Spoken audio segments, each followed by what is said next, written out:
All right, before we get started, does anybody else need their paperwork? Need the stuff from up here?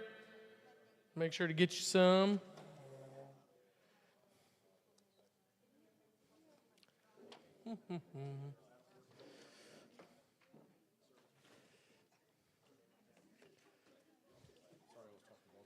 How dare you?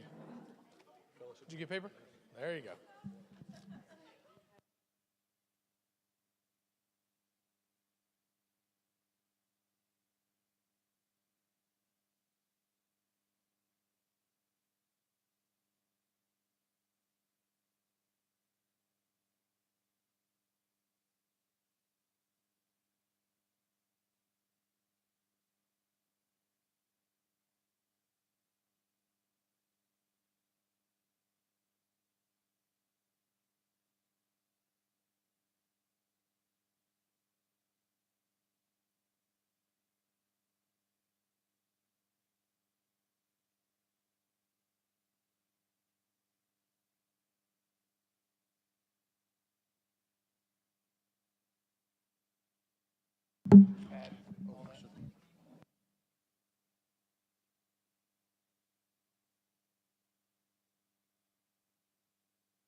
All right, everybody.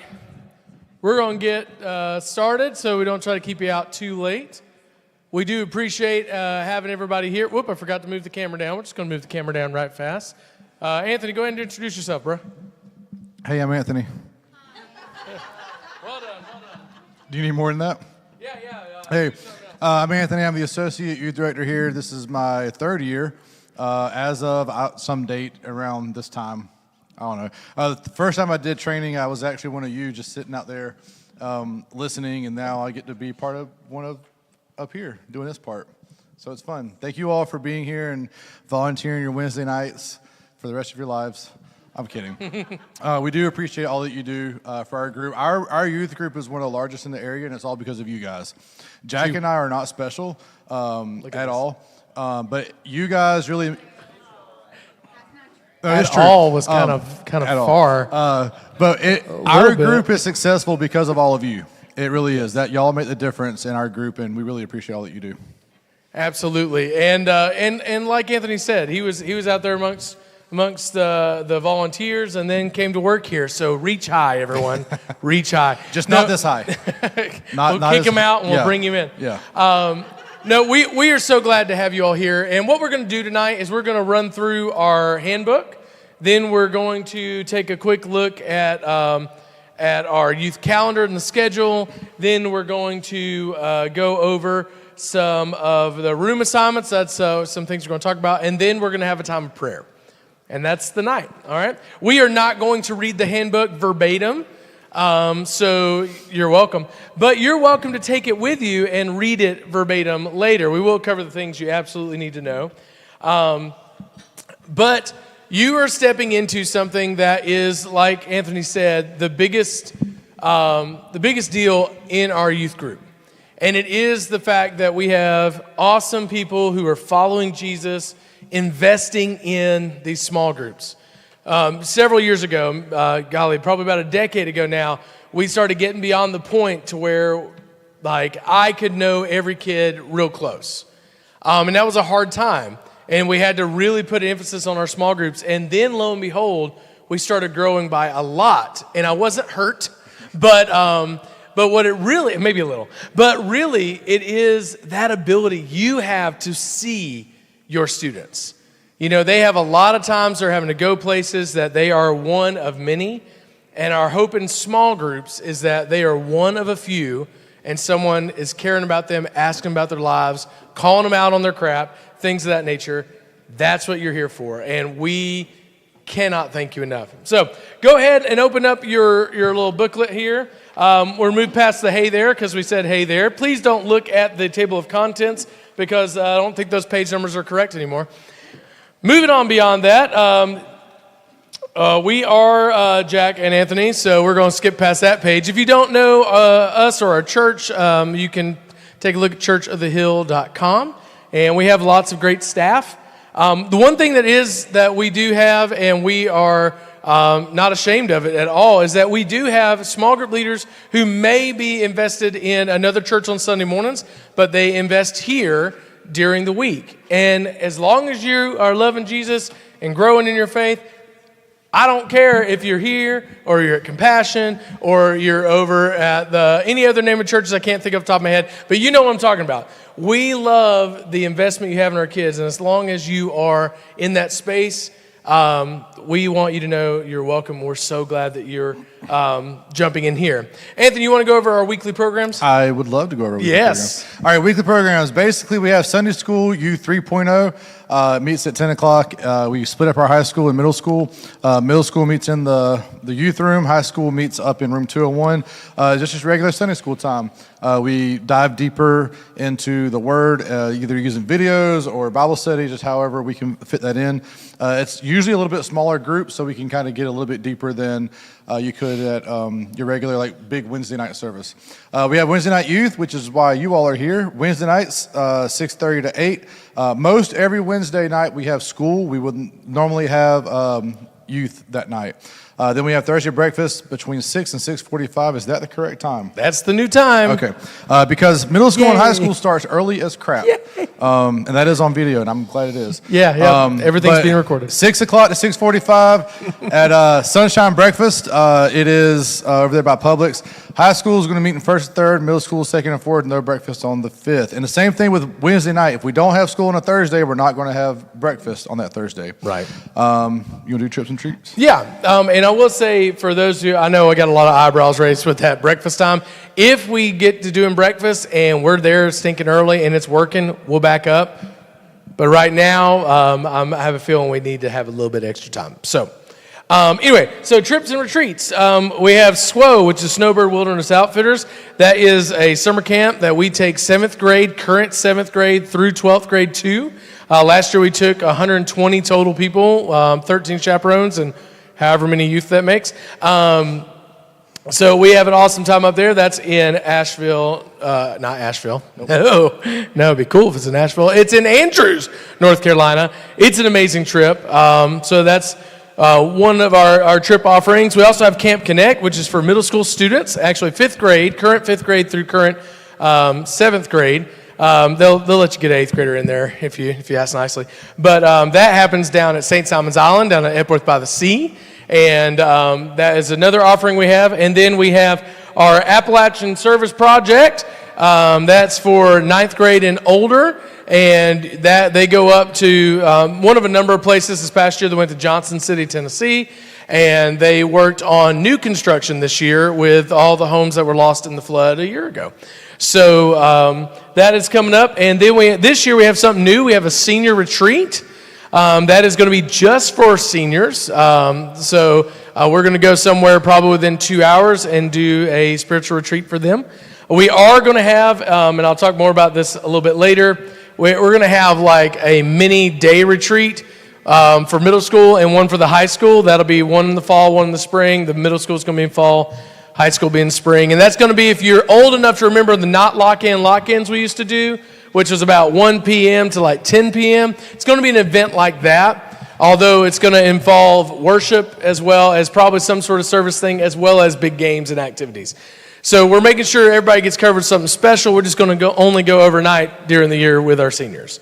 So why am I telling you this as small group leaders? I'm telling you this because we would love for you, we love what you're doing here, But if you're interested in continuing to grow those relationships deeper and you have the bandwidth and availability to do so, we love to have small group leaders on these summer camp trips. At Snowbird, it's pretty amazing whenever you get to go and you get to be with your students in another environment and you get to be that consistent person. Are you required? Absolutely not. But we bring them up here because we want you to know about them.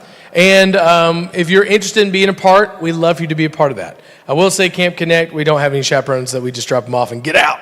But for SWO, for my senior retreat, stuff like that, I have dates for that. We'll go over that in a little bit. Yes.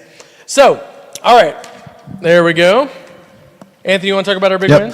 Our big win. Simply, our big win is when a student takes a step toward owning their faith. Now, for every student, that's going to look different. For some of our students, a step toward owning their faith is going to be making that first initial proclamation that Jesus is Lord of their life. Like becoming what we would call a Christian, a follower of Christ. That might be their big step. For others, it might be taking that belief and that recognition they already have and taking a step forward and doing something with it. Going out and telling their friends, going out on a mission trip, going out and doing something service related. For others, it might be taking that faith they have and taking it to college with them and then becoming a leader in their college their college campuses and ministry and stuff like that. So our big win is when a student takes a step toward owning their faith and making it real for them. Right, and that, like you said, that looks different for each one. We have 2 baptisms that we're going to be doing the first night of youth, not this Wednesday, but the 20th, of kids who've been in our program for several years. And they had just over in the past year have decided this past summer, that they were going to take that step and give their life to Christ, right? So that understanding, you may be a part of a group for years, and that they take many steps closer to making that decision, and they're there. And then we have a lot of students who've already decided that, and those steps might be, I have a kid I'm texting with right now that I'm reaching out to who's having an issue with friends and wanting to do the right thing, but friends aren't doing the right thing. And he's a believer. And so that step for him is what is he going to do in those relationships, right? So, we want our kids moving towards Jesus. Absolutely. And I will say the big way of knowing that's happening is knowing your kids. Like, you can't know if they've made a big step if you don't know where they're at. And that could be as simple as, hey, where are you at with your knowledge in Christ? Or it could be just knowing them, knowing their personality. But I will say, having that conversation, hey, where are you at in your faith? What does that mean to you? What does it mean to be a follower of Christ? Having that conversation is a lot better than assuming, because I've done a lot of assuming around here and gotten a lot of stuff wrong. So having that conversation, that way when that kid has that, they take that step, and then celebrating it with them. Like, being able to celebrate that step with a kid is like one of the coolest parts of this job. Absolutely. All right, so as we go through our year, there are a certain set of things that we try to cover for every student within the full year. And our different series will cover different aspects about faith and a relationship with Jesus and what's part of that. And what I'm going to do is I'm just going to quickly bounce through them. This is on the next page here. These are 7 checkpoints, all right? And these are the ones that we hope by the time they leave our youth program that they know and they are active in doing, all right? So first checkpoint is authentic faith. The principle is God can be trusted. He will do all he has promised to do, all right? That's what I'm going to read off every one of these, by the way. So second checkpoint, spiritual disciplines. If I can see as God sees, I will do as God says, all right? Our third one is moral boundaries, that purity paves the way for intimacy. Then we have checkpoint 4, which is meaningful relationships. Our friends determine the direction and quality of our lives. Checkpoint 5, wise choices. Walk wisely in a fool's world. Checkpoint 6, ultimate authority, that maximum freedom is found under God's authority. Checkpoint 7, others first. Consider others before yourself. All right? So our goal in what we're doing is, our goal is for kids to take that next step. Our goal is for kids to accept the gospel. And our goal is to have these students be growing in these spaces. And these checkpoints look different for a 6th grader than they do for my 12th grader, right? And so our goal is to continually help them grow in each one of these so that they have this full life of following Christ, all right? All right, next we're going to talk a little bit about discipling teenagers. You want to go? Or you want me? Sure, I'll do it. That is discipling. When I read through it, I thought it said disciplining, and I was not excited about being the next one up. But it is discipling teenagers. Discipling teenagers. Basically, hold on. What? Basically, the last thing Jesus told his followers before he left was go make disciples, go duplicate yourself.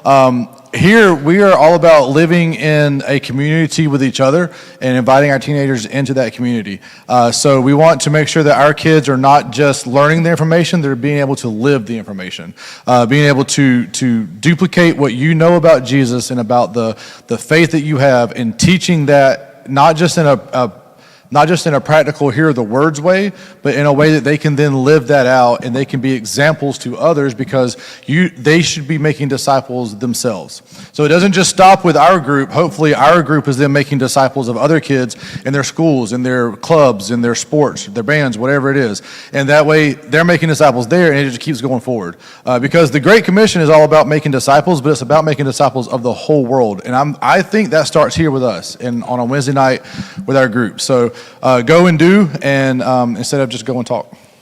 Exactly. And the truth is that the life that you're living, that is what when you're discipling them, that's what you're really discipling. It's not as much as if you can say the right words while you're here, but they see you well. And our hope is, and they see me and they see me well. And my hope is that the life that we're living, our pursuit of Jesus, is one that also models these checkpoints that we're talking about. And that discipleship through making the group small so you get to know each other well. So definitely a process, and we appreciate you jumping in on that. Engaging with parents. So what's going to happen sometime this week, hopefully before Wednesday, but we will see. Each one of you are going to get invited to have a list of not only your students' contacts, but there's going to be one that also gives you access to the parents' contacts for your group. What I would encourage you to do whenever you receive that list from me is, with your team, doing a group email that is just so the parents know who you are, like just saying, hey, I'm Maddie Palmer, and I'm with this group, and we're super excited about this year. If you have any questions about things going on, whatever, feel free to email us, contact us, stuff like that. Now, we're going to talk about on Wednesday, y'all will stand up and we'll cheer for you, and you'll take your kids out. Parents will get to see you then, but we want to make sure that we have this connection. Because ultimately, end of the day, the biggest influence that's going to be on those students is their family and is their parents. Are there parents? Anyway, it doesn't matter. The parents. So whenever we're working, we want to make sure that we're working with the parents as best we can. That's one of the reasons why we always live stream, right? If it works. Some nights it doesn't work. But we're always trying to live stream because we want to make sure parents know what we're teaching. Parents know what we're saying. Parents are able to check back in. Now, will they? Most won't. But we want to make sure that we have that transparency. I do have parents who come in and are working with small group leaders. Hey, my kid's struggling with this.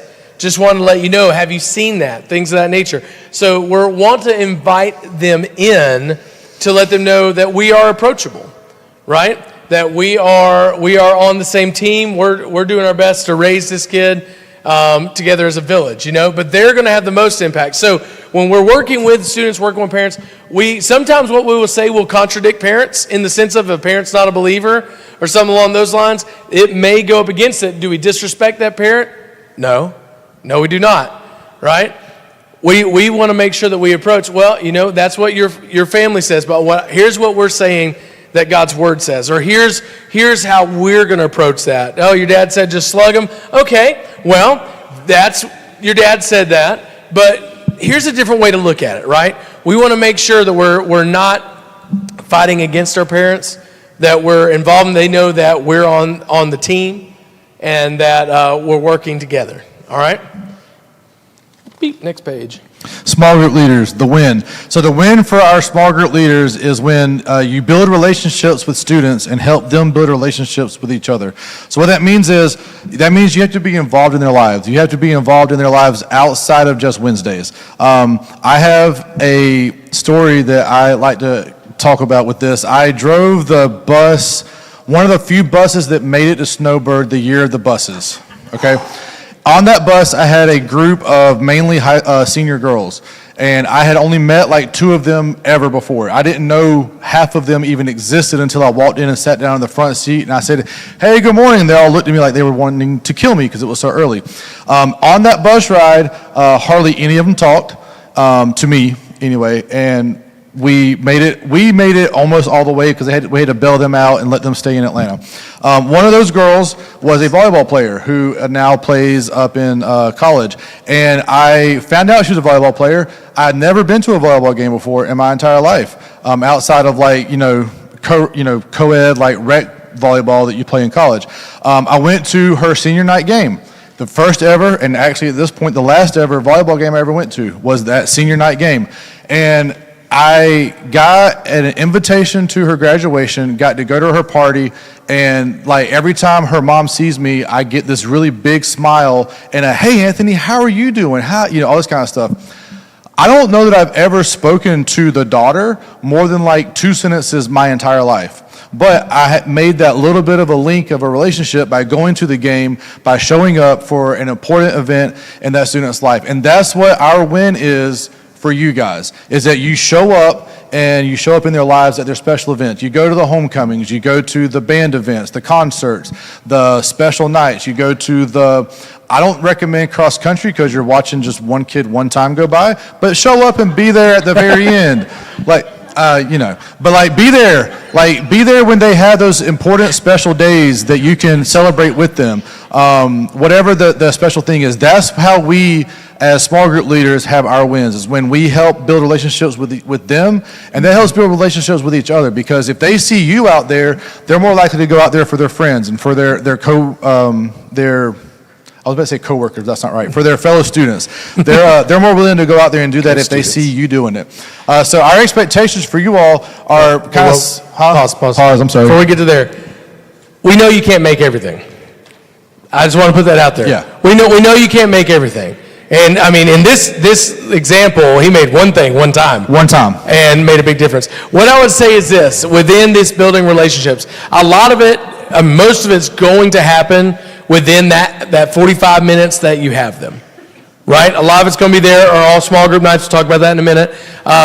These times, they're going to be built, but that extra part is going to be when you're able to make it to the game, whenever you're able to. We've had small groups before, and caught it. Good job. We are sweaty elbows. We've had small groups before say, "Hey, Jack, would it be okay if our group went to watch this as a group?" Because they had 4 or 5 in their group that was a part of a game or a performance or something. And my answer most of the time is going to be yes.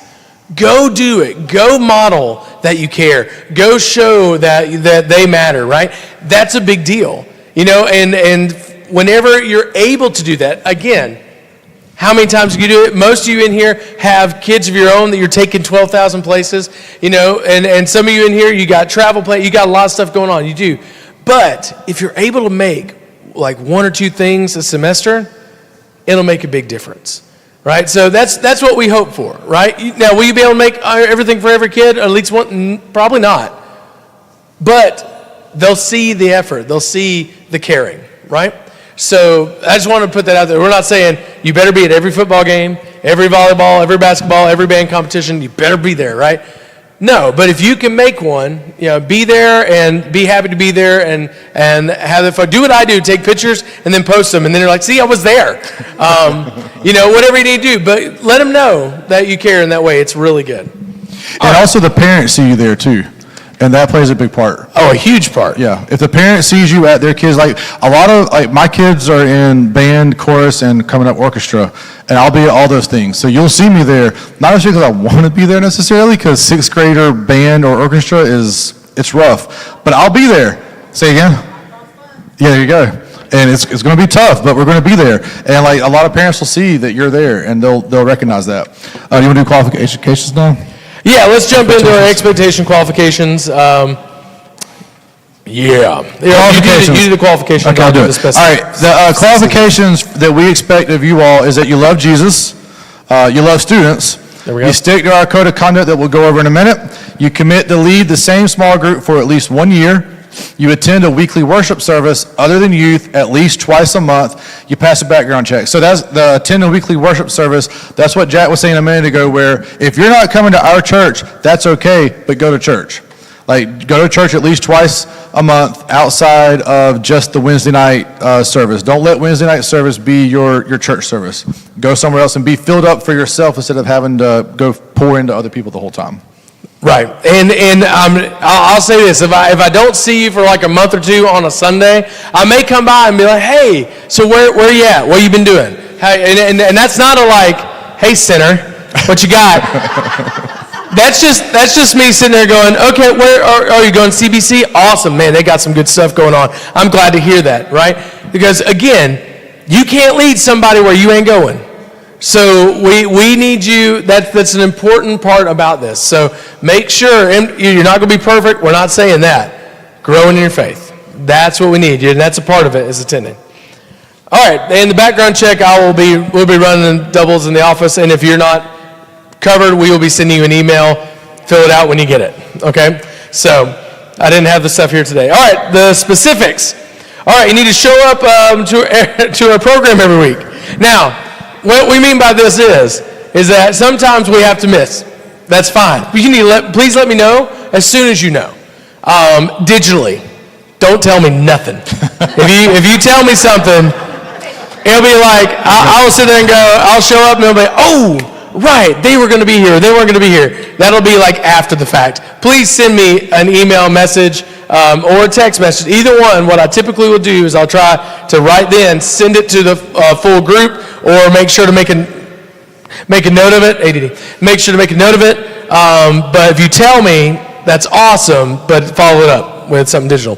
All right. Connect with your teenagers regularly outside of church. We're going to talk about code of conduct in how we do that. But the idea being that the contact you have with them is more than just 1 hour, 1 hour and a half each week. And that may be, we'll talk about group text, stuff like that in a little bit. Plan small group specific activity nights during the school year, all small group nights. Now what we do is we have them 4 times a year. We have 2 in the fall, 2 in the spring. And what those nights are is it's basically your group gets to hang for the full night, 6:30 to 8. And you can plan what you want. A lot of groups will do stuff here on campus. They'll buy pizza. You don't have to provide food, by the way. We'll talk about it in a second. It's a lot. I'm saying that a lot. Anyway, so you can do food. You can do games. You can do a video game night. You can paint nails. You can, go make stuff for the nursing home back here, right? The rehab facility. You can do a lot of things. You can go out to dinner with your group. You can have a pool party at your house. There are options of what you can do. Now, when it comes to that, we do ask for our youngers, especially in the beginning, we ask that you have it here first. That first one we have, doing something with your group here, it makes life a lot easier. Because if you're going off someplace, stuff like that, when you go off, especially with the youngers, parents don't like me as much. So it's nothing to do with you. They come at me. But it helps with consistency in the beginning. All right. Towards the end of the year, we have a lot in in May or in April when we have our last one. Doing a pool party, meeting up, going somewhere. That's fine. Some of your groups can drive. Go wherever you want. I don't care. But it's your job as a team to plan out what you're going to do. Now, in that space, if you have something where we're providing food, like say a lot of groups will do pizza, and I'll do a bulk order of pizza. You need to let me know, hey, I need to be on the pizza order, and what we do is we charge $5 to the kid, and then you give me receipts for your meals, right? Now, sometimes you may choose, we're doing cookie decoration. I'm bringing all the stuff. I'm not going to give you nothing. Okay, cool. Whatever. That's fine. But we don't want the impression to be like, this group, they did a meal and they covered it all. And then we have another group going, well, I have to pay for my food every time. So we just ask if you're doing something where you're providing, give us some receipts. We'll do the $5 thing. We'll cover the extra, all right? If it's something along those lines, and we'll get more specific. You can ask me later when you make your plan. I was like, is this something we need to do $5 or not? I'll let you know. All right, but we want to make sure that, like some groups have like 20 in there. It's no big deal for another group that has 5 to be like, I'm paying for everybody. Cool. When you have 20, you're like, oh gosh. So anyway, we want to make sure to take care of that. Any questions or anything other about all small group nights before I move on from it? Nope. Okay. Next one, attend all specific events for students. Now, what this means is this. If we have something that we really like you to be there, really right now, almost all of it is on Wednesdays. So it's your normal time you're committing to. We do have our 2 special events. We'll talk about them when we go through schedule. If you can be there, that would be great. If you can't, that's fine. But if there's something on a Wednesday, we're doing a water day or something, right? And we need you there. Even if it's something we're not doing small groups at night, we'd like for you to be there. Again, it's like any other night. If you can't make it or something, let me know. But those kind of engagement events, we do want you to be a part as well, even if we're not specifically having a small group thing. All right? Shoot. Off campus? Yes. Prefer we start before or after the normal time? Great question. It really depends on your group. Honestly, youngers, like our middle schoolers, when I say youngers, I mean middle school. It often works better to stay within the limits of our time frame if possible. Okay, so but most of our younger groups hang here because it's easier because parents aren't driving, our kids aren't driving anywhere, stuff like that kind of gives them a hub. But if you meet at the fields, Henderson Fields or something along those lines, you can expand your time. We just will have to be very clear with our parents about that. Usually that time frame, some of our people will go out to dinner and they're like, we're going to pool or we're going to carpool together, we're going to ride together, we're going to meet at 5:30. Awesome, you're going to declare that to your kids and we're going to be sending that out. So if you're going to do something at a different place or a different time, that's fine. We need to have it clearly, I need to clearly know it, and we need to put it out to your groups.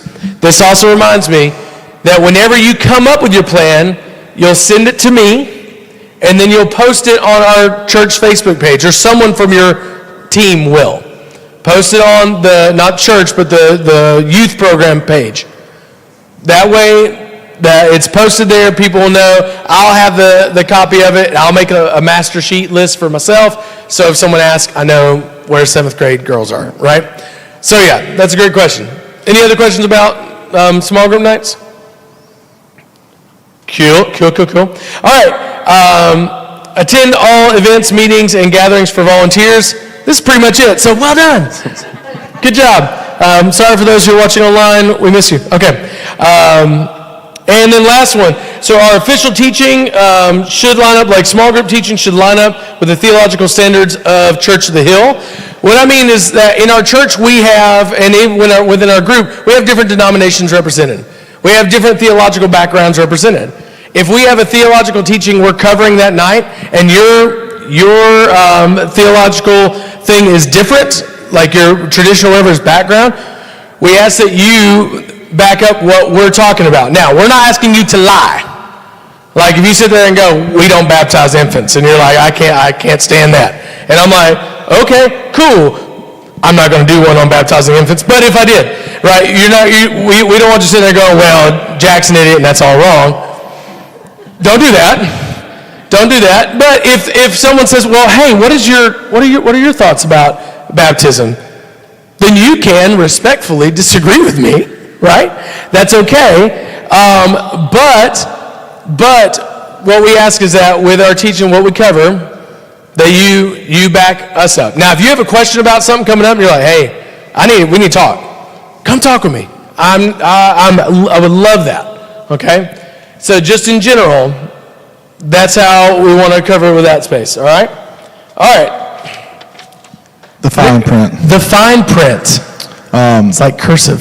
Yeah. Fine print. Safety guidelines, safe sanctuaries. Here at Church of the Hill, with all of our programs, really we practice safe sanctuaries. And what that means is you're basically never to be alone with a teenager. If you need to have a private conversation with a teenager, have the conversation in a public space, not behind closed doors or in a room or vehicle alone. Make sure that you can be seen at all times if you are with a teenager. So like the youth room, for example, has the big glass doors, has the big window on the other door. The youth office is nothing but glass windows. The meeting that you have to have, if it's a private conversation, make sure that you are in a public space so you can be seen. And this isn't just for the safety of the teen, it's for the safety of you also. Yes. We want to make sure that we are above reproach is kind of the biblical term that we would have here. Make sure that you are above reproach in your dealings with our students. Do not set up one-on-one meetings with students without the knowledge and consent of the parents. You want to talk, go for it. Yeah, so basically that, like, say you want to meet up with a kid at Way Station Coffee. Cool. Parents need to know. Parents need to know, right? And you can meet up there, and you can go, and you can talk, and all that jazz. You're in a public place. There's people there, right? But you definitely don't need to be in a space where you show up, and then you're like, oh, and the parent's like, hey, where are you? Well, I'm with my small group leader, and we don't like to surprise parents. Don't surprise parents. Just a good rule in life. Next, avoid initiating one-on-one meetings with students. Allow them or the parents to be the initiators. So, a student needs to talk to you, let them come be the one to say, hey, let's have a conversation. Let's meet up at Way Station or whatever. And then, or if you're in a space of, let's say Jimmy is having trouble. Jimmy's been doing some things and kind of showing some signs or whatever. Hey, Steve. Me and Steve, we were just interested, like not a one-on-one thing, but me and Steve would like to talk with you about that, right? So you're not coming into something one-on-one. One-on-one is good in basketball, not here. So in that space, you can't because I don't want you to feel like you have a kid who's struggling and you're like, this kid really needs to talk. Be like, hey, will you hop on this text thread with me and let's jump on this, right? And let's talk about this a little bit, right? And again, sometimes that conversation is not a parent needs to know right now because you don't know the level of it. But we'll talk a little bit more about mandatory reporting in a second. But it might be a space of, oh, you're having trouble in school, let's kind of talk about it. Oh, this is something bigger. All right, we need to talk about this. We need to talk with parents, right? So, all right, keep going. You're doing great. Thanks. And on top of that, a lot of this stuff being in 2025, a lot of our communication might be through text messaging. So if you are having a text conversation with a student, pull somebody else in, like pull your fellow leader in. Hey, and just hey, because I'm a volunteer, because we have these policies at church, I need to bring somebody else in. If you get brought in, you don't have to say anything. It's like one of the best things when you get brought in as the second person, you could just sit there and watch the drama happen and just enjoy it. You don't have to comment unless you can help. You could, but you don't have to. If you want. But have that, we have that conversation with your fellow people and say, hey, we need to have somebody else on this thread for everybody's safety, so there can't be the he said, she said, we deleted messages, all that kind of stuff that teenagers love doing in 2025. Never transport a student anywhere alone. If a student needs a ride, arrange to have another adult or student ride with you. If that's not possible, say no. Just don't get a kid in your car unless there's other kids or other adults. Right, you just need to make sure that, and also that's also a situation, even if we go, little Jimmy, Jimmy's a problem. So little Jimmy is like, oh, his parents are going to pick him up, whatever, they need a ride. Okay. Well, I got me and Steven, we're going to take Jimmy home, but we're going to call parents beforehand and let them know, hey, me and Steven are going to take Jimmy home. We don't have a kid named Jimmy, by the way, do we? No. Okay, no, we don't have a kid named Jimmy. Okay, just want to clarify. But we're going to go ahead and let parents know. If they don't answer, we're going to leave a text. We're saying, hey, we're leaving right now, we're heading there, we'll be there in such and such time. We're just covering our bouteilles, yes. All right? Lastly, maintain physical boundaries.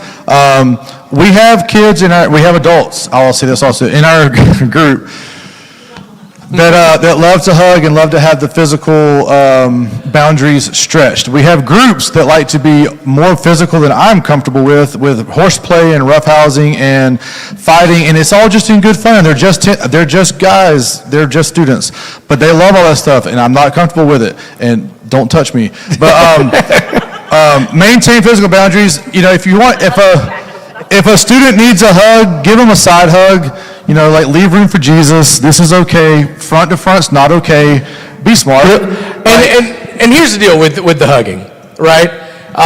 One, because we do have some huggers around here, but what we're wanting to make sure we're it's definitely like, especially girls and guys, like if I see youth all the time, like Jaguar, hey, and I'm like, hey, let's go, the side, right? High five, elbows, COVID time elbow, right? Like you can find that way because there's that situation. You got to be cognizant of it.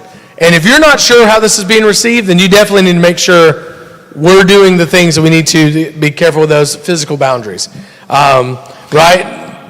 Just in general, because hugging itself is not bad, but if I'm going up to every one of our teenage girls and be like, hey, come here, you need to fire my butt, right? I don't need to be doing that, right? We need to be cognizant of that space. So when in doubt, side hug it out. Yeah, that works. Almost smooth. Almost so smooth. Yeah. So the way I think about it, I have a daughter who's a sixth grader this year, and my thinking is if I wouldn't want to see somebody else hugging her the way I'm about to hug this student, I shouldn't be hugging the student that way. Right? Does that make sense? Like if you think about if you have a daughter that you don't want that person seeing, you see what I'm saying? Son. Don't hug somebody the way you wouldn't want your daughter to be hugged, is what I'm trying to say. There, that's way easier than I made it. It was beautiful. Smooth buddy. Beautiful. Hey, Jack, tell us about logging electronic conversations. Log electronic conversations. Your text messages, don't delete that thread. Keep that thread. And now, especially if it's getting in spaces where you're like, I'm not sure what's happening. I'll give you an example. So very recently, I had a friend of mine who's a youth pastor, and we were on text thread with two teachers because we help with Club 412 at the middle school. All right, we were in the midst of helping figure out what we're doing on Friday. And then suddenly we get a very inappropriate text from the youth pastor. And then another one, and another one. And I was like, screenshot. And then I side text the other two people. I said, someone else has his phone, I can tell. Don't jump back in this conversation.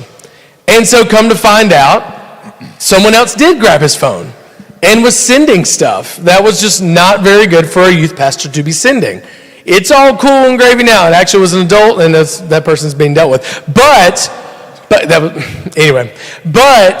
I grabbed those because I was sitting there going, I got the ick. I got the uh-oh feeling.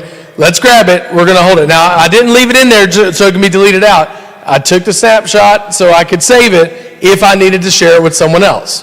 Right? So same for you. If you're starting to jump into things and someone says something, you're like, wait a minute, grab it. Especially nowadays, now you can go back and check edits and stuff like that, but for all of us who aren't that savvy, don't delete the text thread, save it. All right? Majority of what you'll be dealing with will not have any worry or need, but if it does have it, we need you to have it. Okay? So keep them, and if they email you once you wake up off the floor from passing out because a kid emailed you, don't delete that either. Okay? All right. Report dangerous situations. So as a member and working with students, you are a mandatory reporter. Okay? Congratulations. So you're in. You made it. And basically what that means is that if we are legally required to report any dangerous or potentially dangerous situations to us, you're required to report it to us, the staff. And that includes if a student's being harmed, neglected, or abused, if a student is harming or abusing someone else, if a student is harming or at risk of harming themselves. So how that's going to work if that happens. For example, a couple times a year, I will get a report from somebody about someone who's suicidal. That's how we live. It's where we're at. So my report with that is I immediately, and this happened last year, I didn't know that this was a kid who was on the phone with one of my kids out loud. And I heard it. And I'm like, okay, I don't have that kid's contact. I don't have whatever. But we reached out to the school. We were able to find who the kid was, and we're able to contact parents, and that's what we do. Now, if it's something that's like a parent's abusing, that's not the route we go. I'll be telling Jay, and then we'll be contacting the police, and we'll move through that process. We have a process for it. But if you see it, you got to let me know. All right? And we'll proceed, whichever situation it is, we'll proceed through it. But you have to let me know. Otherwise, if something happens and they find out that you knew beforehand, you could be prosecuted, right? So if you see something, say something is basically what we're talking about here. Get it into us. And if it's something, if you're not sure, go ahead and give it to me. Say, hey, they said this. I'm like, no, that's not that. That actually is slang for this, and that's not what they meant, right? We'll take care of it, but get it to us. All right. Anything else on that? As someone who works with it too. I would say that as a teacher, we're told within 20. Sorry. Hello. My name's Sarah Goldrick. I work at the high school along with several other people here. And as teachers, we're told that you should report within 24 hours. So you don't have, you can't sit and think on it. So if you think about it as maybe you should tell somebody, you 100% should tell somebody. The other thing is that as mandated reporters, you're not held legally responsible for reporting something if it's inaccurate, as long as you're making the report in good faith that you think that there is true concern. So nothing bad will come of you telling Jack that you have a concern. But there could be something bad if you don't tell, and which regret would you rather have? And you'll never regret sharing the information. So tell Jack. Full disclosure, everything in front of everybody, if you come tell me, I'm going to go find Jack. So if you can't find Jack, you can find me to find Jack. But if you come tell me, we're going straight to Jack. Like when we say staff members, I'm like half staff around here. And I go find Jack. Half Let's be honest, like this is what it is. All right, moving on to the next thing, disciplinary action. All right, so this is when you get in trouble. You had me scared earlier, by the way. What do you mean? I thought I misspelled something. I was like, man. Anyway, so work with students, there will be a need for correcting behavior. Most will be corrected by verbal communication, such as if people are continuing to talk or something like that, you're like, hey, Susie, I'm going to need you to wait and give other people a turn. Okay, corrected. A lot of times it's going to be like that. Sometimes it's not. Sometimes it is a continual disobedience. Sometimes we have bullying we have to deal with. Sometimes it's straight up physical violence. Things like that happen. So whenever it's something that goes beyond a verbal fix, or maybe it's something that's reoccurring that a verbal fix should fix it, but Lord, we work with children and we know what life is like, right? If it gets to that point, it's going to be something, and I want to list what I put down. It's included but not limited to things like physical violence, verbal abuse, repeated disrespectful behavior, bullying, digital or physical, right? Any of those things exist in small group, then what we need to do is you need to let me know. We're going to have, and I'll have your boxes ready for week one. You'll have a box for your small group leader, and we'll have some incident forms in there. If it's something where I get to the point where I need to come talk, and some things get me there, will get me to your group faster. Physical violence usually gets me pretty fast there. But if something like that happens, we will make an incident report. You'll let me know. We'll write down what happened. And the first time, after you tell me that, first time the student gets a warning, I go, hey, friendly reminder that we got 3-strike policy, you just got strike 1. If we do this again, then we're going to get another strike 1 when we talk with mom, and if you do it again, then we're going to find out how long we need to keep you away from youth. That's our basic gist, all right? So first time to get a warning, second time we'll call the parent to discuss. The parent will, on that first time, the parent will be notified that a first strike has happened. Every time I've done it, I've got a call anyway, so it's fun. But, like, they've called me. But that's the first, we want to let them know, we're keeping them informed. Hey, so-and-so got a little rough tonight and decided to punch Jimmy in the nose. Jimmy may have deserved it, I don't know, but we can't do that. So, here's the deal, here's the strike, right? And then we'll go on through that. Now, it is at my discretion, that length of time for being away. Depending on the severity of the issue, depending on the frequency of it, how many times have we done this, that kind of thing. That'll be all on full staff shoulders, not half staff shoulders.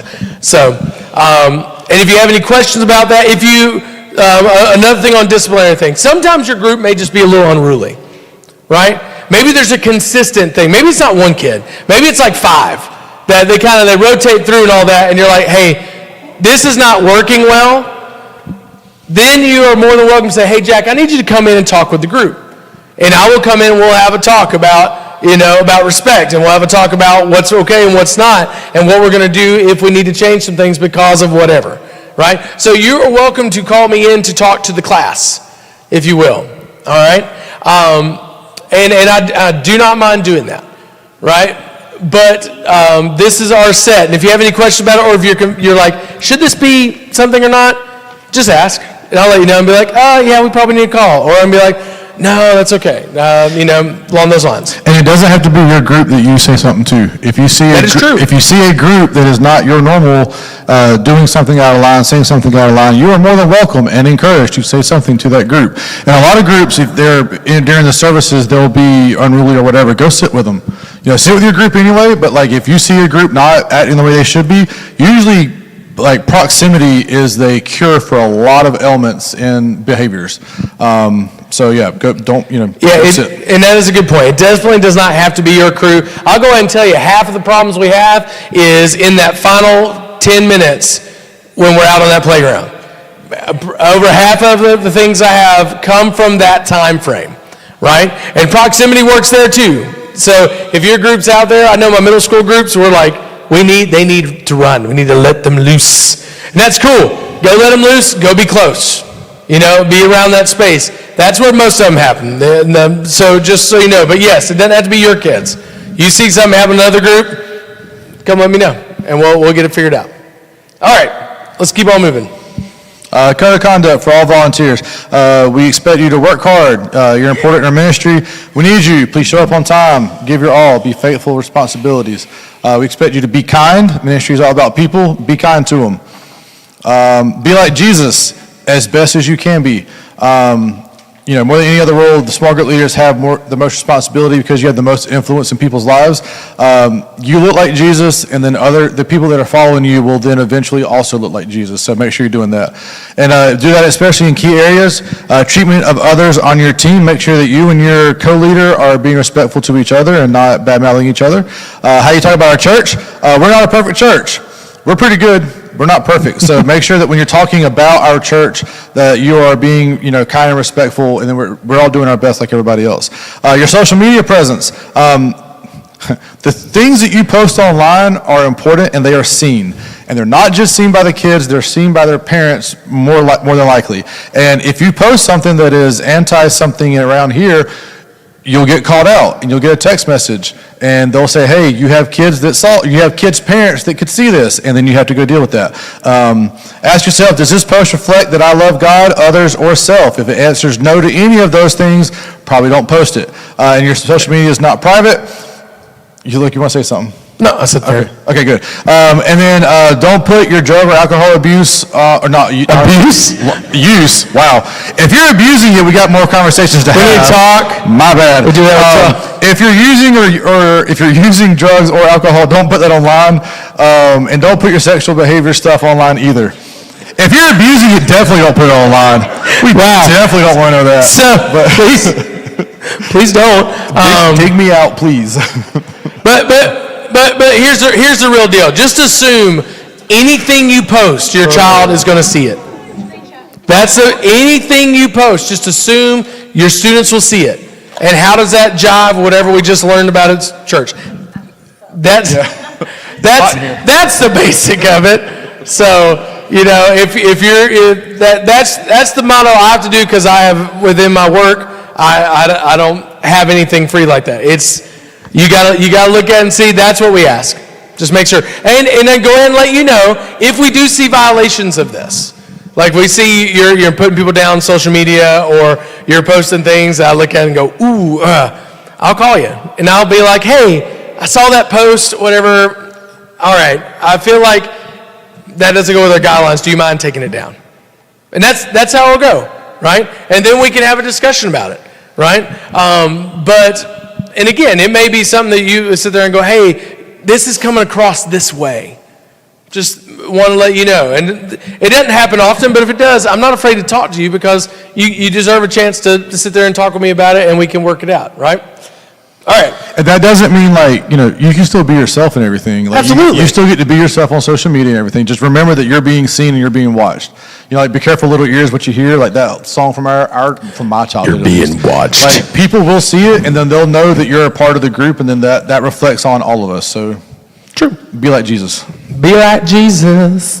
All right, hey, we got a commitment thing that we have here we want to go through, and it's a part of your commitment to be a small group leader. So I'm going to read through them all real quick, and then if you feel up to it, sign it, and you have to if you want to be a small group leader. But if you're feeling up to be a small group leader, please fill it out. So here we go. I promise to follow through on my responsibilities. If I can't, for whatever reason, I promise to keep our staff informed and to give them as much notice as possible as I can, knowing that they'll need to find replacements for me, and that takes time. I promise that I'll read the handbook. We're pretty much there. And I understand the mission and strategy of our ministry and will support the vision and the leadership of the staff, even the half staff. I promise I will be attending a weekly worship, not counting youth, at least twice a month. I promise I've read the safety guidelines and will abide by them and my safety and for the safety for our teens. I didn't read that right, but you can handle it. I promise I've read the code of conduct and will be able to, and will abide by it. If I mess up, I promise to be honest with our staff and half staff about our actions, my actions, and accept whatever consequences they think are reasonable and necessary, knowing that while they must act in the best interest of teenagers, they are committed to treating me with respect, love, and grace. I promise I understand the expectations of my role and will work hard to fulfill them. If I'm having trouble fulfilling any of my expectations, I promise to communicate with the staff and ask for help, knowing they're here to support me. And finally, I promise to do my part in making a huge difference in the lives and faith of teenagers who walk through our doors. And I promise to have a lot of fun doing it. You promised. So, all right, if you agree with all those things, you can check them off. That'd be great. And we're going to move on to the next thing while you're doing that. We're going to take a look at our youth calendar. It is the one that is all the colored lines. I have it here somewhere. Mine's in 2 sheets. All right. So here we go. I'm not going to run over this completely try to look through it. I'm just going to hit some highlights. We're going to do our best to have the stuff filled in so you kind of know where we're going with sermon series, things of that nature. A couple of things to highlight. On September 24th, we're going to be having a church-wide family dinner. We do not have youth that night. We have a church-wide family dinner that youth are welcome to come to. All right, so that night, the dinner will be, I think, probably 5:30 to 7:30 or something to that effect. You are welcome to come with your small group. Let them know. There'll be a reservation thing, like you pay $10 through our normal system we use for that kind of thing. But this is an effort as a greater church plan to try to have time for our whole church, our Sunday, both Sunday services and all the people involved, a time they can come and gather and eat. So we're going to be doing that. We will not have youth that night. I will be peppering them all the time when that comes up to make sure people know. So just so you know. All right, next one. Your first all-small group night will be October 8th. All right, so it gives you a little time to figure that out. The week after that, we have, as of right now, we'll have Snowbird. They have a little mission team they send out to churches. They'll lead and take over that next night. You will still have small groups. I just want to let you know it'll be different people leading worship, different people leading the sermon. All right, no youth on 11-5. Me and Anthony will be coming back from a conference. And to be honest, with 48 Wednesdays on the calendar, figure one more, just give everybody a little bit of break, it'll be okay. All right, so we won't be here on that. 11-26, that's Thanksgiving week, no youth. Your Christmas small group parties are going to be December 10th. And then the week after that, we don't have youth, but we have another church-wide Christmas dinner. That is our variety show. A lot of your youth may be in that, depending on what they do in our youth program. That's a fun time. I'd love for you to be a part. No youth, no youth. Coming back, February 11th will be another all-small group night. So you can plan accordingly for that. Then March 18th, we're going to have another church-wide meal. So that'll be another night, no youth. You're welcome to come with your small group and eat, but no youth. And then spring break, no youth. And I got my last sheet of paper.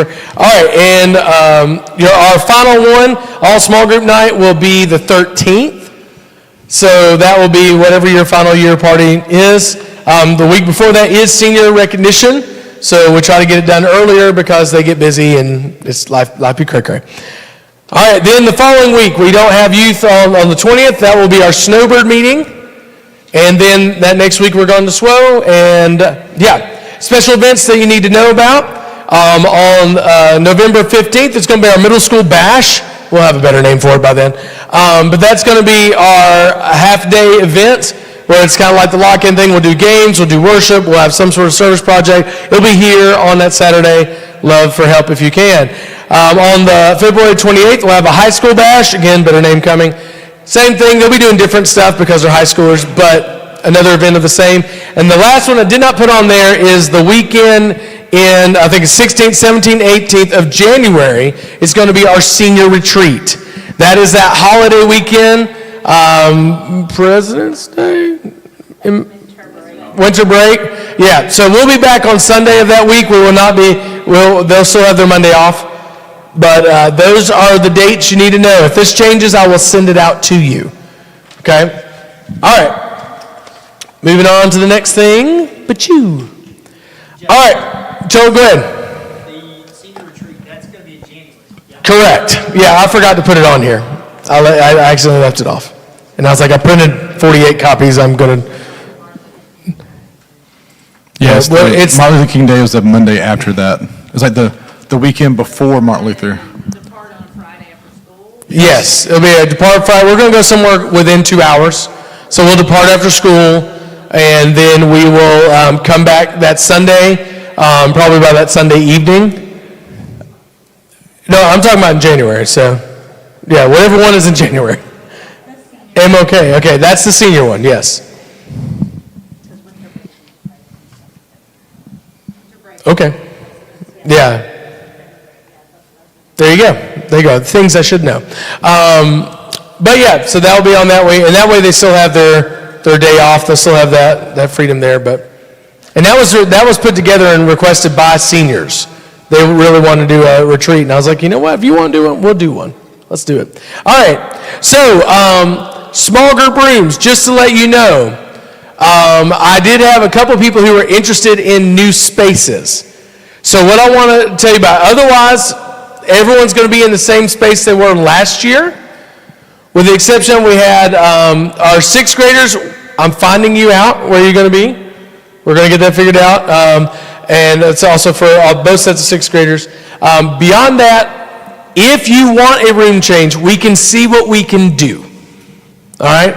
I'll have that list for you to send out. But as of right now, you will be in the same space as you were last year. With the exception, I know two groups were interested in possibly moving. So I wanted to just bring that up. I don't have that paper printed out. You will have that by Wednesday. And if you don't know where that room is, especially for my new people, I'll let you know where your room is going to be by Wednesday, okay? And after this meeting, for those who want to change the room, please come talk to me. All right? Cool. All right. Before we go through, I think, do I have it? Yeah, I skipped it. Okay. So real quick, for everyone, just a refresher, this sheet of paper right here, this is how we do questions. So with our high schoolers, we highly encourage small group leaders. These will be cut up, by the way, and on cardstock. Oh, yes, all this is emailed to you, sent to you, so you can look at it digitally. But you will get a physical set of questions. And high schoolers, we recommend that you pass them out amongst your kids and let them lead the spots. Middle schoolers, that's your judgment call on your kids. As you get to know your kids, your 8th graders, they might be able to handle it. Your 6th graders, they might be able to handle it. Or you go, my 8th graders can't handle it. That's your call as a small group leader, okay? But basically what we do each week, the basic format is we'll have some sort of activity. That's usually one, something going on there, and then we'll have some questions, we'll have Bible verses, we'll have some closing questions, and then prayer time. And that's pretty much what we do almost every week, that formula. Okay? All right, and depending on middle school, high school at the bottom, I think all of these may say middle school or both, but we'll have labeled on the bottom if that's for middle school or high school. Sometimes when we send it out, you'll be like, which one's mine? It should have middle school, high school, or both. Yes. Is there small groups on Parents' Night? Or I know you said Yes. Yes. So on Parents' Night this Wednesday, what we will do is we will go through all of our stuff. Then we will, if you want, you can go ahead and pass out the prayer sheets of their small groups while I'm doing this part. Because if those, you want to pass them out to the leaders. Oh, that's fine. Sorry about that. All right. So on Wednesday, we'll go through all the information, and then we'll introduce small group leaders, and we'll send you out to your small groups. It'll be pretty much, for our groups, I'll have 2 sets of questions. One set will be if you're new, kind of stuff like that. The other ones, if you're for leaders coming back, it'll be like, how was your summer, stuff like that. It'll be something small that you can just kind of get to know you, welcome back, we're so glad you're back kind of thing. That's what you'll have on that time. And then I will have my own small group with the 100 of parents that are in here talking about a few things, best ways, some best practices for how they can be there for the kids. No. Small group is sacred. No, so parents will stay in here with me. Yep. Yes, sir. Oh, yes. Yes. Yes, I can. Would you mind out of my office? Just grab one that doesn't look like crap. All right. So, for my newbies and my oldies, basically what we do whenever the kids come into worship, when they come to be a part, we have a box set up with your small group on it. It'll be 7th grade girls, 8th grade girls, 9th grade girls. And it will have, in that box, will have journals for your group. They will, on the first night, they will all get their journal, and they can make it, and that's going to be part of what we do too. They can make it if they don't already have one. Thank you. So it will look something like this. I did get some new boxes for some of our bigger groups. We have bigger boxes so that you're not overflowing. Yeah. So in this box, I will put your physical questions, like those card printouts. I'll put them in there. Also, when they come in, this will be open and set up in front of where they come in. They'll find their journal. This year, I found a lot of our students only used about half of their journal. Not because they weren't taking notes, but because it's only filled up about halfway. So this year, what I have is if they need a new journal, we have new journals. But if they already have one, they're halfway through, we want them to keep going, because our goal is for them to take this away later, be able to look back on what they've learned and how God has grown them, stuff like that. So they will come, they'll get this journal, they will deposit their phone in this box if they have one. That's what we ask of our student environments are phone free. That's our goal. Okay? They are way more attentive when they don't have that phone. So we ask them to put it in here. First couple of weeks, it'll be a lot of, hey, don't forget your phone. Hey, I see you got your phone there. Will you go put it in your box? Thanks. All right? And they do that, so they exchange their phone, they get their journal out. At the end of the worship service, we dismiss the small groups. You, as the leader, you'll go and get your box. You'll take it with you to small groups. At the end of your small groups, you will have them deposit their journal back. They can get their phone and go along their merry way. And you will bring this back to me in the main lobby here. You just bring it back in, main lobby, put it back, and then I'll put it away. Okay? So every week, this will be your lifeline for where your physical questions are, where they put their Bible, stuff like that. You're also welcome to have weird things in your box. So this particular group, do y'all still use this? in most cases, yes. So they've been in the group for a while. They had trouble with their kids talking over each other. So what they did was does this have a name? Woo! Not going to say that into the mic.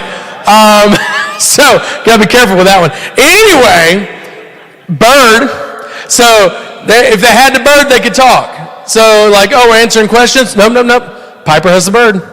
You got to let her have it. She's talking, right? So, that's what they did. That's a tactic they use, worked well, and Faquisha has been with us for a while. So, because I know because I have to move it every time. Anyway, that's cool.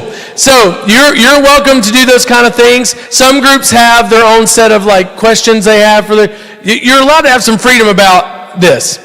That also reminds me, before we get to our prayer time, and I want to be cognizant of our time, but with these questions, when you're going through these questions, and we've talked about this before, but when you're going through these questions, you are welcome to go straight through the questions, that's fine.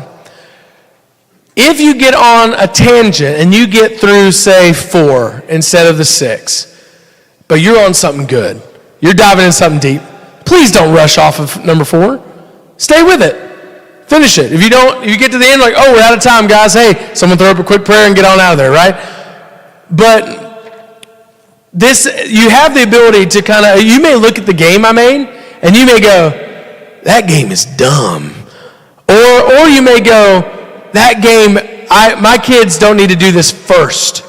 Or something along those lines. You have that kind of freedom. I'm not going to be checking up on you to be like, did you do the game first? Did you do it at all? All last year? No, I'm kidding. Right? I'm not going to do that. But I do ask that you do cover what we're talking about. So, we can't talk the whole time about Star Wars. That's great. You got a good conversation. We've got this team building thing going on. Great. We still need to talk about Jesus. We still need to talk about, let's see, what was this say? Oh, the messed up sermon. What do we do when we mess up, right? We still need to keep on task, but you don't necessarily have to follow this verbatim. Okay, does that make sense? Okay. All right. Go ahead. Where's your mic? Oh, for me. Oh, sorry. We're going to talk about that afterwards. That's making it difficult to pass out prayer lists. Oh, give them what they have right now, for now. That has nobody, so who are doing that? I'll pray over these kids. These are my kids to pray for.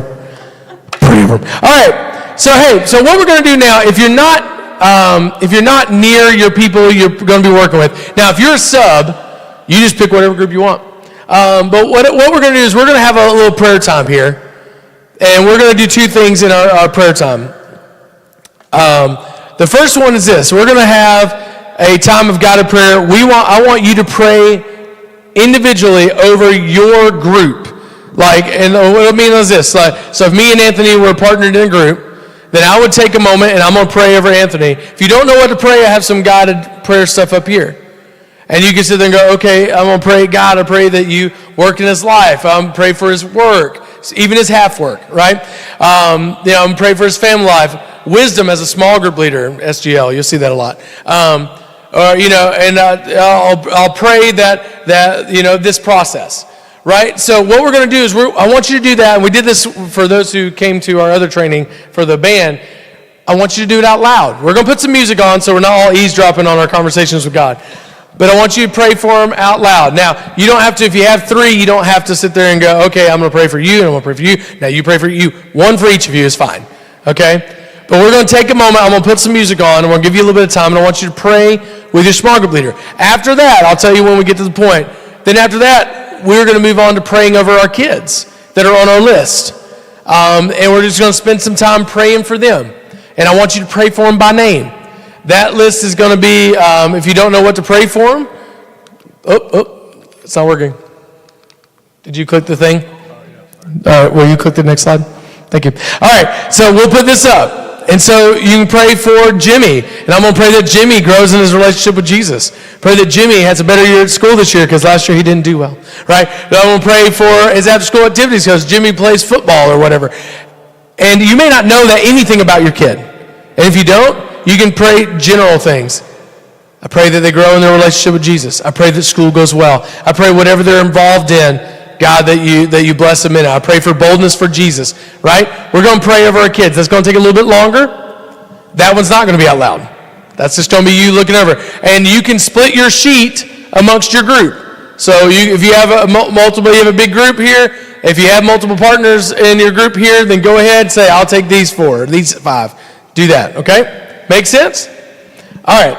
So if you need to move, and Miss Janice, you are going to be working with Miss Jackie. So she's right here. She's lovely. And Julie, you're also going to be, it's all J's. How fun. How fun. You got to pray over all them kids. Yeah. I might take half your kids. All right, so go ahead, move near your leaders. And we're just going to have a time of prayer. Your leader's not here as well, so you can pray with your sub that's here. So that'll work out well. And if I'm surrounded, but I'm surrounded by you. It may look like I'm surrounded, but I'm surrounded by you. It may look like I'm surrounded, but I'm surrounded by you. It may look like I'm surrounded, but I'm surrounded by you. This is how I fight my battles. This is how I fight my battles. This is how I fight my battles. This is how I fight my battles.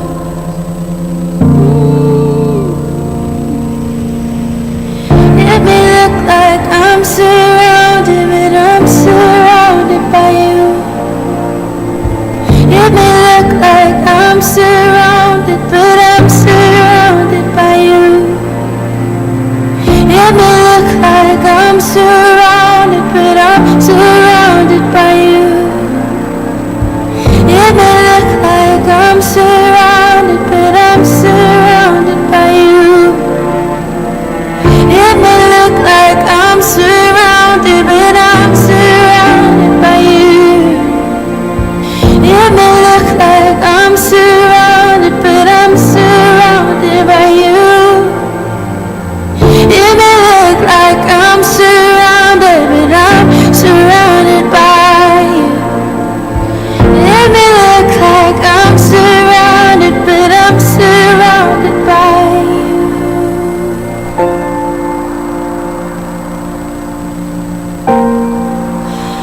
Rock of ages,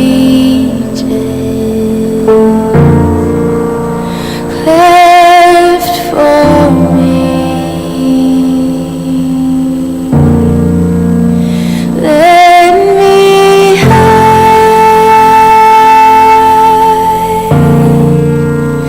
Let me hide. Rock of ages, cleft for me.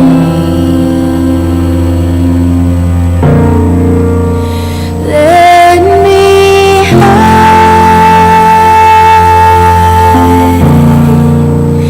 Let me hide.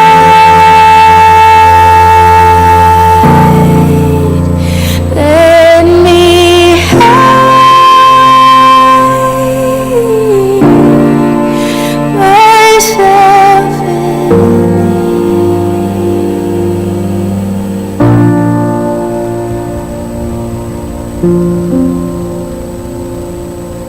This is how I fight my battles. This is how I fight my battles. This is how I fight my battles. Yeah. This is how I fight my battles.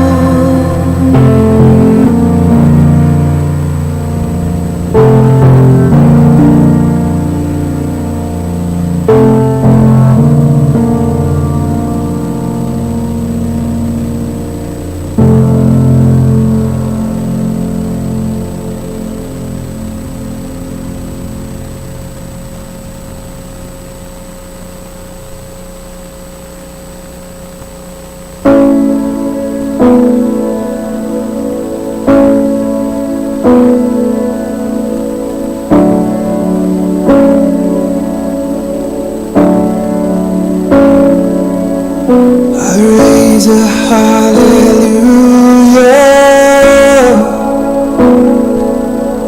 in the presence of my